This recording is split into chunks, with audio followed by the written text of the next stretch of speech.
அடிக்கடி ஃபங்க்ஷன் இது தூக்கிட்டு போறனால, வெளியில போயிட்டு வரனால தம்பிக்கு வந்து உடம்பு முடியாம போயிடும். ஈவன் நான் கூட இவங்களுக்கு வந்து ஒரு சார்ட் மாதிரி ரெடி பண்ணி கொடுத்தேன். எந்தெந்த ஃபுட் எப்படி கொடுக்கணும் அப்படிங்கிற ஒரு அட்டவணை.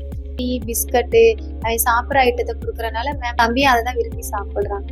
ரெகுலரா கண்டினியூ பண்ண முடியல தம்பிக்கு அந்த சாப்பாடெல்லாம். இதுக்குள்ளே பெஸ்ட் கொடுக்கணும் அப்படின்னு தான் எல்லா அம்மாவுக்கும் ஆசை.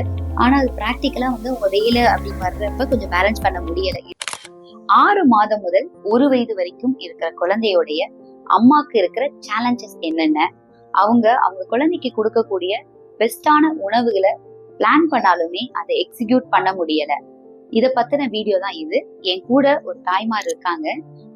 அவங்களுடைய ரியல் டைம் ஸ்டோரிய வந்து ஷேர் பண்ண ரெடியா இருக்காங்க. வீடியோவை முதல்ல இருந்து கடைசி வரை ஸ்கிப் பண்ணாம பாருங்க. அப்பனாதான் நான் சொல்ல போற விஷயங்களோ இல்ல நாங்க டிஸ்கஸ் பண்ண போற விஷயங்களோ உங்களுக்கு புரிய வரும். நம்ம சேனலை சப்ஸ்கிரைப் பண்ணி வச்சுக்கோங்க. இதே மாதிரி குழந்தை ரிலேட்டடான வீடியோஸ் உங்களுக்கு வேணும் அப்படின்னு நினைச்சா. வணக்கம், உங்க பேர் என்ன? நீங்க எங்க இருந்து வரீங்க? நேம் வந்து முருகேஸ்வரி. நாங்க ராம்நாத் பசுமா நகர் ஏரியால இருந்து வரோம். உங்க குழந்தையோட பேர் என்ன? இப்போ உங்களுக்கு வயது என்ன? என்னுடைய குழந்தையின் பேர் வந்து மஹிதர்ஷன். இப்ப வயது வந்து 1.25 வயது ஆகுது. உங்க குழந்தைய ஃபர்ஸ்ட் என்னைகிட்ட பார்க்க எப்ப கூட்டிட்டு வந்தீங்கன்னு உங்களுக்கு ஞாபகம் இருக்கா? ஞாபகம் இருக்குங்க. 47 நாள்ல கூட்டிட்டு வந்தேங்க. என்ன தொந்தரவுக்காண்டி நீங்க என்னட்ட கூட்டிட்டு வந்தீங்கன்னு உங்களுக்கு ஞாபகம் இருக்கா? ஞாபகம் இருக்கு. மோஷன் வந்து ரொம்ப நெருக்கமா போனா மோஷன் வந்து 4-5 நாள் போகாம இருந்த காரணத்தினால கூட்டிட்டு வந்தேன். அப்போ நான் என்ன அட்வைஸ் கொடுத்தேன்? நீங்க என்ன மாதிரி ஃபீடிங் பண்ணிட்டு இருந்தீங்க? பிரஸ்ட் ஃபீட் மட்டும் பண்ணீங்களா இல்ல ஃபார்முலா ஃபீட் அப்படின்னு சொல்லக்கூடிய பவுடர் பண்ணி சேர்த்து கொடுத்தீங்களா? இது சொல்ல முடியுமா? ஞாபகம் இருக்குங்க. அது வந்து தாய்ப்பால் மட்டும் தான் கொடுத்துக்கிட்டு இருந்தேன். இடையில வந்து தம்பிக்கு பால் பத்தாதனால வந்து வீட்டுல உள்ளவங்க வந்து பவுடர் பால் கொடுக்க சொன்னனால அது கொடுத்த காரணத்தினாலதான் வந்து மோஷன் ரொம்ப நெருக்கமா போனான். மேம் வந்து டாக்டர்கிட்ட வந்து கன்சல்ட் பண்ணும்போது அந்த மாதிரி ரீசன் சொன்னாங்க. ஸோ நீங்கள் என்னை பார்த்தப்போ நான் வந்து பிரஸ்ட் ஃபீட் உங்களுக்கு செக் பண்ணி பார்த்தேன். கரெக்டாக தான் வந்திருந்தது. ஸோ அதை பற்றி நான் சொல்லியிருந்தேன். இதெல்லாம் நீங்கள் ஃபாலோ பண்ணுங்க, அப்போனா பிரஸ்ட் ஃபீடு மட்டுமே கண்டினியூ பண்ணுங்க, ஃபார்முலா ஃபீட் வந்து நீங்கள் தவிர்த்திருங்க அப்படின்னு நான் சொன்னேன். அது உங்களுக்கு யூஸ்ஃபுல்லாக இருந்ததா? அதை நீங்கள் செஞ்சு பார்த்தீங்களா? அதனால என்ன பலன் இருந்தது? நீங்க சொன்னபடியே கரெக்டா இப்ப தாய்ப்பால் மட்டும் கொடுத்தனால தம்பி மோஷன் கரெக்டா தான் போனா. ஒரு எக்ஸசைஸ் சொன்னீங்க மேம், அது வந்து நார்மலா ஒரு 3 days வந்து நான் பண்ணேன். அதுவும் பண்ணேன். தாய்ப்பாலும் கண்டினியூவா கொடுக்கவும் மோஷன் வந்து லூஸா நல்லா இருக்கும். ஸோ நீங்க தம்பிக்கு எத்தனை மாதம் வரைக்கும் ஒன்லி தாய்ப்பால் மட்டும் கொடுத்தீங்க? எந்த ஃபுட்டு எதுவும் இல்ல தண்ணி எதுவுமே கொடுக்காம எவ்வளவு நாளைக்கு கொடுத்துட்டு வந்தீங்க? 6 மாதம் வரை தாய்ப்பால் மட்டும் கொடுத்தேன். நெக்ஸ்ட் என்னை எப்ப பார்க்க வந்தீங்கன்னு உங்களுக்கு ஞாபகம் இருக்கா?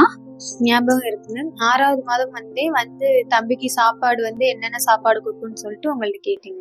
6வது மாதம் உணவு ஆரம்பிக்கிறப்ப எப்படி நான் கொடுக்கணும்னு சொன்னேன், அதை இங்க சொல்ல முடியுமா எல்லாருக்காண்டியும்? அரிசி கஞ்சி, ராகி கஞ்சி, ஃப்ரூட்ஸ், அப்புறம் காய் வந்து காலையில நேரம் கொடுக்க சொன்னீங்க. ஒரு 3 நாளைக்கு தொடர்ந்து கொடுக்க சொன்னீங்க. ஸோ நான் எப்பயுமே எல்லா வீடியோல சொல்ற மாதிரி தான் நான் சொல்றேன். ஒரு குழந்தை வந்து 6 மாதம் வரைக்குமே நீங்க தாய்ப்பால் மட்டுமே கொடுத்துட்டு வரணும், தண்ணியும் கொடுக்கணுங்கிற அவசியமே இல்லை. 6 மாதத்துல வந்து குழந்தை ரெடி ஆயிட்டாங்க அப்படின்னா உங்க பீடியாட்ரிஷியனை போய் ஒரு டைரக்டா பார்த்து ஒரு சார்ட் மாதிரி வந்து வாங்கிக்கோங்க. ஈவன் நான் கூட இவங்களுக்கு வந்து ஒரு சார்ட் மாதிரி ரெடி பண்ணி கொடுத்தேன். எந்தெந்த ஃபுட் எப்படி கொடுக்கணும் அப்படிங்கிற ஒரு அட்டவணை. முதல்ல வந்து நீங்க வந்து கஞ்சி மாதிரி ஆரம்பிங்க. ராகி கஞ்சி இல்ல வந்து அரிசி கஞ்சி அந்த மாதிரி, இல்ல நீங்க ஃப்ரூட்ஸ் ஏதாவது எடுத்துக்கலாம். ஆப்பிள் இல்ல பனானா இந்த மாதிரி நீங்க டேரக்டா ஸ்மாஷ் பண்ணி நீங்க கொடுக்கலாம். அதே மாதிரி வெஜிடபிள்லையும் எடுத்துக்கலாம். நீர்காய் வந்து நீங்க சேர்த்துக்கணும். ஏன்னா ஸ்டார்டிங் வந்து உருளைக்கிழங்கு இந்த மாதிரி வெயிட் போடுற காய் மட்டுமே கொடுக்க ஆரம்பிப்பாங்க. தவிர மோஷன் நல்லா போகணும் அப்படின்னா ஃபைபர் நல்லா கிடைக்கணும். ஸோ நீங்க வெஜிடபிள்ஸ் வந்து இன்க்ளூட் பண்ண ட்ரை பண்ணுங்க. ஸோ எந்த ஃபுட்டு கொடுத்தாலுமே மார்னிங் டைம் கொடுங்க. தொடர்ந்து ஒரு 3 நாள் கொடுங்க. அப்பனாதான் உங்க குழந்தைக்கு ஒத்துக்குதா இல்லையா அப்படின்னு உங்களுக்கு தெரிய வரும். ஸோ உங்க குழந்தைக்கு நீங்க நான் சொன்ன மாதிரி அட்டவணைகள் எல்லாம் எவ்வளவு நாளை வரைக்கும் ஃபாலோ பண்ண முடிஞ்சது? ஏன்னா நான் ஒரு அட்டவணை கொடுத்துட்டு வந்தேன். அடுத்து 8வது மாசம் வாங்க அப்படின்னு நான் சொல்லியிருந்தேன்ல. எவ்வளவு நாள் உங்களால பிராக்டிக்கலா பண்ண முடிஞ்சது? 6 மாதத்துக்கு அப்புறம் ரெகுலரா 8 மாதம் வரை ரெகுலரா கொடுத்துருந்தேன் மேம். இந்த பச்சை பயிர்னா முளை கட்டி வச்சு காய வச்சு அதை வந்து பொடி பண்ணி பவுடர் பண்ணி அதை கிண்டி கொடுத்துருந்தேன்.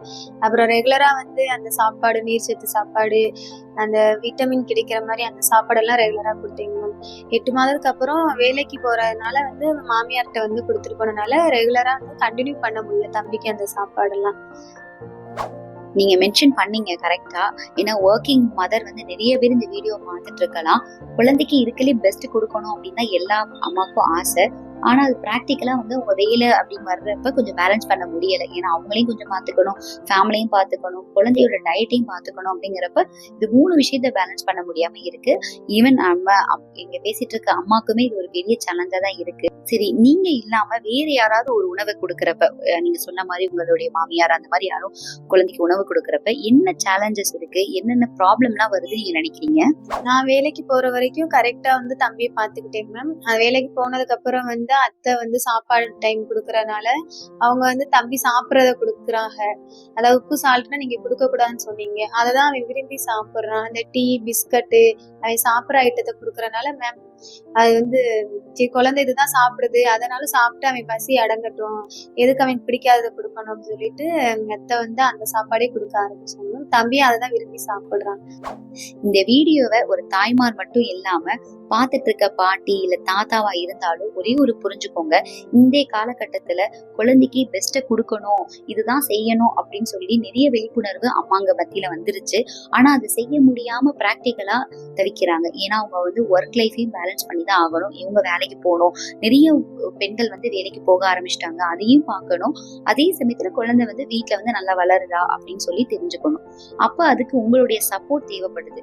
நல்லா புரிஞ்சுக்கோங்க, குழந்தைக்கு 1 வயது வரைக்குமே சுகரோ இல்ல சால்ட்டோ கொடுக்க கூடாது. இப்ப அம்மாவும் மென்ஷன் பண்ணாங்க பாத்தீங்களா, அதே தான் நடக்க போகுது.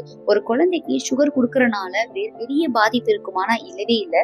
ஆனா என்ன நடக்கும்னா டேஸ்ட் பட்ஸ்ல வந்து சுகர் தான் ஈஸியா அப்சர்வ் ஆகும். அந்த குழந்தைக்கு வந்து அதுதான் ரொம்ப நேரத்துக்கு ஞாபகம் இருக்கும். ஸோ இன்னொன்னு சுகர் கொடுக்கறப்ப டக்குன்னு எனர்ஜெட்டிக்கா ஃபீல் ஆவாங்க குழந்தையுமே.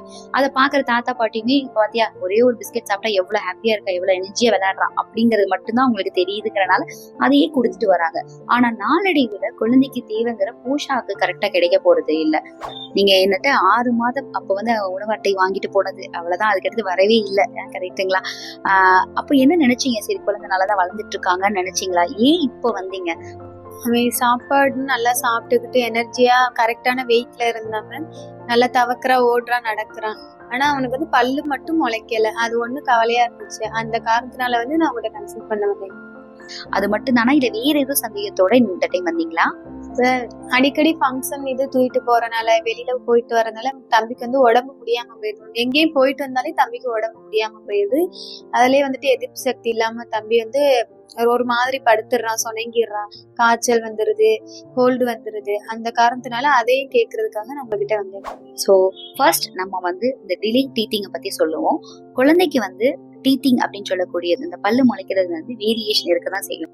சில குழந்தைக்கு வந்து 6 மாதத்திலேயே வந்து பல்லு முளைக்கும், 15 மாசம் வரைக்குமே வெயிட் பண்ணி பார்க்கலாம். ஆனா என்ன, உங்க குழந்தை வந்து நல்லா வளர்றாங்க, இல்ல மைல்ஸ்டோன்ஸ் எல்லாம் கரெக்டா அச்சீவ் பண்ணிருக்காங்க, கரெக்டான வெயிட், இன்னொன்னு கரெக்டான நியூட்ரிஷன் சாப்பாடு கொடுத்து அந்த வெயிட் வந்திருக்கணும். ஏன்னா குழந்தைக்கு வந்து எப்படியும் வெயிட் போடும். மாவுச்சத்து நீங்க எதை கொடுத்தாலோ இல்ல பிஸ்கெட் கொடுத்தா கூட அதுல இருக்கிற சுகர் இல்ல வந்து கார்போஹைட்ரேட் எல்லாம் சேர்த்து உங்களை வெயிட் போட வைக்கும். தவிர கரெக்டான வெயிட், ஊட்டச்சத்து எல்லாம் கிடைச்சு ஒரு வெயிட் போடுறது ரொம்பவே நல்லது. இப்போ இந்த பல ஊட்டச்சத்து இருக்கு, முக்கியமா இந்த விட்டமின்ஸ் இல்ல தாது உப்புகள் சொல்லக்கூடியது எல்லாமே மற்ற காய்கறி எல்லாத்தையும் சேர்த்து சாப்பிடறதுனாலதான் வரும். இதனாலதான் ஒரு டீத் அப்படின்னு சொல்லக்கூடியது வந்து விட்டமின் டி சத்து அதிகமா இருக்கணும். இன்னொரு பெரிய மிஸ்டேக் வந்து மதர் என்ன பண்ணிருக்காங்க அப்படின்னா வந்து, அவங்க மிஸ்டேக்னு சொல்ல முடியாது, அவங்க பிராக்டிக்கலா டெய்லி வந்து வேலைக்கு போயிட்டு வரப்போ விட்டமின் டி அப்படின்னு சொல்லக்கூடிய சத்து டானிக் வந்து நம்ம பிறந்ததுல இருந்து 1 வயது வரைக்குமே கொடுக்க சொல்லியிருக்கோம். அதையும் கொஞ்சம் மிஸ் பண்ணிட்டாங்க.